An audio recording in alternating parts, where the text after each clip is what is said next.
Assalamu alaikum. Chapter number 2, measure of central tendency. Median, measure of central tendency में आज हमारा topic है median. Median में हम एग्जाम्पल 2.15 करेंगे. Example 2.15, the question is find out median of the following series. The wages is given in the question 20 to 29, 30 to 39, 40 to 49, 50 to 59, 60 to 69, and the number of labors 3, 15, 20, 10 and 5. हमारे पास number of labour 3 labours हैं जिनकी wages जो है वो 20 से 29 के दरमियान में है. 15 लेबर्स ऐसे हैं जिनकी वेजेस जो है वो 30 to 39 के हैं. 20 हमारे पास वेजेस जो नंबर ऑफ लेबर्स हैं जिनकी वेजेस जो है वो 40 to 49 है. 10 नंबर ऑफ लेबर्स जो है जिनकी वेजेस जो है 50 to 59 है. 5 नंबर ऑफ लेबर ऐसे हैं जिनकी वेजेस 60 to 69 है. अब हमने क्या करना है, इसका मीडियन फाइंड आउट करना है. ठीक है, मीडियन हम किस तरह फाइंड आउट करेंगे. ठीक है, यहाँ पर सबसे पहले this is the continuous data set. इसमें हमारे पास क्लास बाउंड्रीज जब गिवन होती हैं या क्लासेस गिवन होती हैं तो वो हमारे पास क्या होता है, वो हमारे पास कंटिन्यूअस डेटा सेट होता है. तो उसके लिए फिर हम जब मीडियन फाइंड आउट करेंगे उसका मेथड जो है वो पिछले एग्जाम्पल से चेंज है. तो इसमें हमारे पास क्लासेस गिवन है एंड नंबर ऑफ लेबर्स. इस क्लासेस में हमारे पास number of labours mean wages and number of labours given है. तो इसके अकॉर्डिंग हमने मीडियन किस तरह कैलकुलेट करना है. ठीक है, जब भी आपके पास क्लासेस हो तो उसके लिए एक स्पेसिफिक फार्मूला यूज होता है जो कि हम इस क्वेश्चन में यूज करेंगे. सबसे पहले हमने क्या करना है, हमने यहाँ पर एक टेबल कंस्ट्रक्ट करना है. उस फॉर्मूले के अकॉर्डिंग एक टेबल कंस्ट्रक्ट करना है जिससे वो इन्फॉर्मेशन हमें रिक्वायर्ड होगी. अब हमने क्या करना है, सबसे पहले हमने टेबल कंस्ट्रक्ट करना है. टेबल में हमने 4 कॉलम्स कंस्ट्रक्ट करने हैं. ठीक है, सबसे पहले मैं टेबल कंस्ट्रक्ट करूंगी. उसके बाद फिर यहाँ पर सबसे पहले हमारे पास आएगा वेजेस. ठीक है, wages. The next is the class boundaries.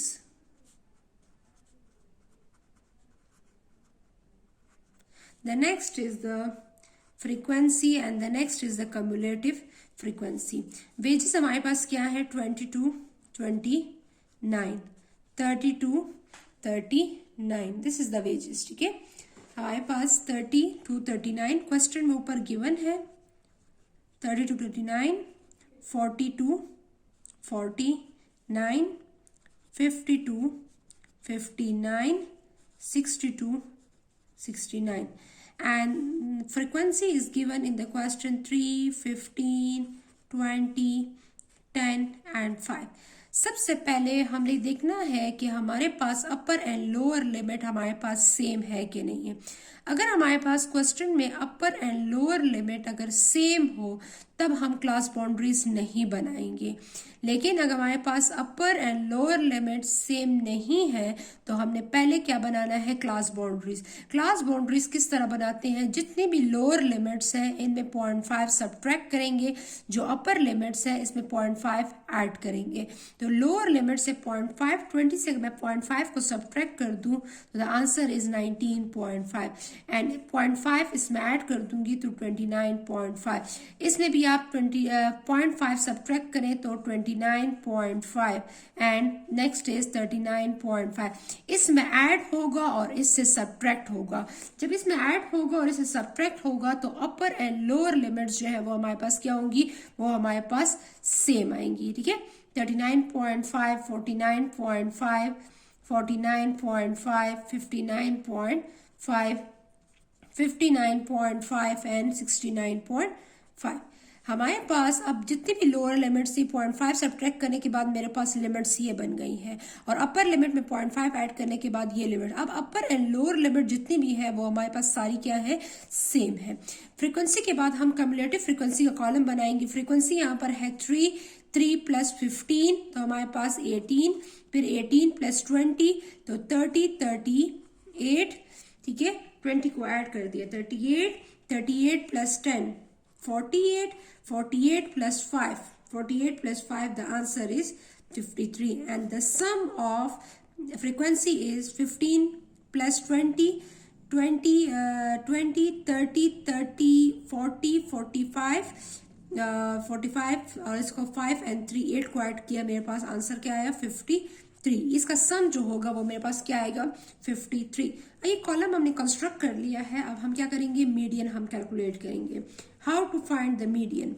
Median is equal to size of What is n?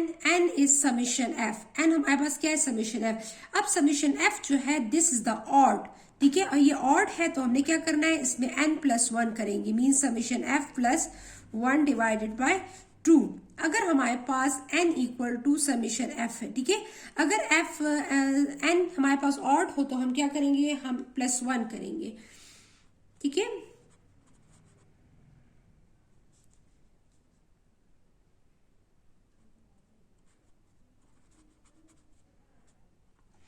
Size of n plus 1 divide by 2 atom. ठीक है, अब हमारे पास यहां पर क्या होगा, नेक्स्ट हम करेंगे size of what is n, 53 plus 1 divided by 2. 53 plus 1 divide by 2, क्या आंसर आएगा यहां पर 54. 54 डिवाइडेड बाय 2 से क्या आएगा 54 डिवाइडेड बाय 2, हमारे पास आंसर आएगा, यहां पर कैलकुलेटर से आप इसको डिवाइड कर लें, 54 divided by 2. 54 divided by 2, the answer is 27. ठीक है,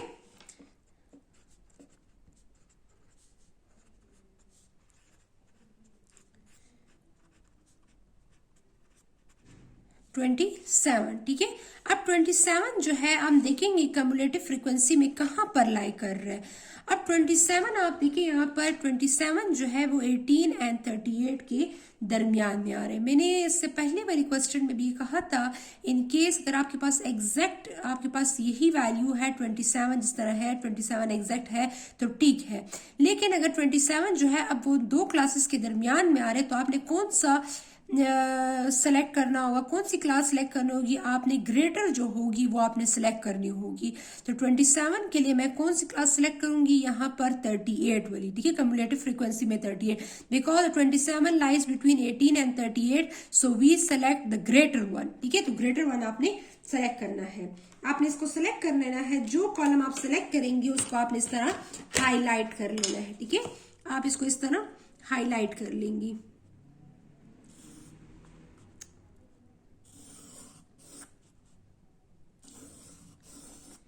आपने इसको इस तरह हाईलाइट कर लेना है. ठीक है, हाईलाइट करने के बाद आप यहाँ पर इसके बाद फिर आप यहाँ पर फॉर्मूला यूज करेंगे. ठीक है, यहाँ पर आप फॉर्मूला यूज करेंगी. फॉर्मूला हमारे पास क्या है, अब आपने मीडियन का फॉर्मूला यूज करना है. इसके अकॉर्डिंग तो आपने वो कॉलम वो रो जो है वो सिलेक्ट कर लिया है. अब फॉर्मूला हमारे पास क्या है, फॉर्मूला हमारे पास है median is equal to L plus H by F multiply by N by 2 minus cumulative frequency. ठीक है, दिस इज द फॉर्मूला. हमारे पास अब इसमें जो ये वाली क्लास है 39.5, this is the L value. ये हमारे पास क्या होगी, ये हमारे पास एल लोअर क्लास बाउंड्री जो होगी, लोअर क्लास लिमिट वो हमारे पास एल होगा.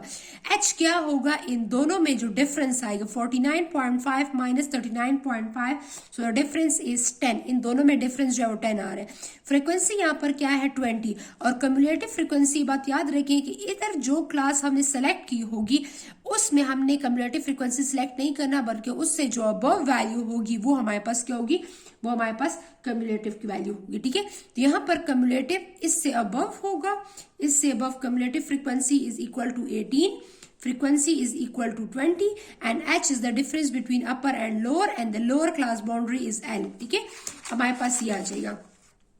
अब हमारे पास L क्या है, यहाँ पर 39.5 प्लस h की वैल्यू क्या थी 10 में हमारे पास यहाँ पर फ्रीक्वेंसी क्या थी 20. ठीक है, तो हमने यहाँ पर फ्रीक्वेंसी लिखेंगे 20 and then what is n, n is summation f. n summation f क्या था हमारे पास 53 53 डिवाइडेड बाय 2 माइनस कम्युलेटिव के लिए कौन सी हमने वैल्यू ली थी 18, ठीक है। इससे अबव जो वैल्यू थी वो हमारे पास 18 थी, तो हमारे पास यहाँ पर कौन सी वैल्यू आएगी 18। अगर आपके पास यहाँ पर इवन हो तो ठीक है, एन समीशन एफ बाई 2 करेंगे, लेकिन अगर ऑड हो तो समीशन एफ प्लस 1 बाई 2 करेंगे। लेकिन इधर आपने एन प्लस 1 बाई 2 नहीं करना, यहाँ पर अगर इवन है चाहे ऑड है, यहाँ पर फॉर्मूले में एन बाई 2 ही आएगा, ठीक है। तो यहाँ पर आपने कोई भी वो वैल्यू नहीं करनी। 39.5 प्लस, अब यहाँ पर क्या करेंगे, यहाँ पर पहले ब्रैकेट को सॉल्व करेंगे, ठीक है। ब्रैकेट को किस तरह हम सॉल्व करेंगे, 53 डिवाइडेड बाय 2, आंसर आएगा 26.5, फिर माइनस 18, इससे क्या करेंगे 18 को माइनस करेंगे, तो यहां से हमारे पास आंसर आया है 18, ठीक है। 8.5 यहां से आंसर आया है 8.5। अब 8.5 को मल्टीप्लाई 10 करूंगी divide by 20, 8.5 multiply by 10 divided by 20, divide by 20 से मेरे पास आंसर आया है 39.5 प्लस 4.25। अब इसमें 39.5 को मैं ऐड करूंगी प्लस 39.5, आंसर आया है 43.75। So the median is equal to 43.75।